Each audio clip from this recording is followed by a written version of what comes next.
বিসমিল্লাহির রহমানির রহিম। আসলে কিভাবে শর্টকাট টেকনিকে এমসিকিউ সলভ করা যায় সেই বিষয়টি আমি দেখানোর চেষ্টা করব। হিউম্যান বডির একটি অর্গান হচ্ছে অগ্ন্যাশয়, যাকে আমরা প্যানক্রিয়াসিস বলি।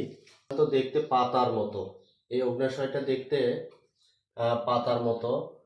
এই জন্য গাছের পাতা যদি আমি বলি, গাছকে ট্রি বলি, তাহলে অগ্ন্যাশয়টা যদি পাতার মতো হয়, এই অগ্ন্যাশয়টা তাহলে কোন গাছের পাতা?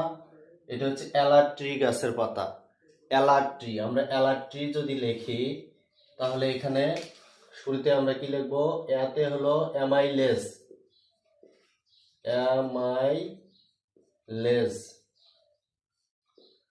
লাতে হলো লাইপেজ, লাইপেজ, টিতে হলো ট্রিপসিন, ট্রিপসিন, টিতে হলো ট্রিপসিন। তাহলে অ্যালার্ট্রি এই ছন্দটা থেকে আমরা লিখবো, এতে হলো অ্যামাইলেজ, লাতে হলো লাইপেজ, টিতে হলো ট্রিপসিন। তাহলে এখন আমরা এমসিকিউ চলে আসি যে মানুষের অগ্ন্যাশয়ে কোন এনজাইম থাকে? Amylase, lipase, trypsin. সঠিক অ্যান্সার হবে amylase, lipase, trypsin. Right answer হবে ঘ। ধন্যবাদ সবাইকে।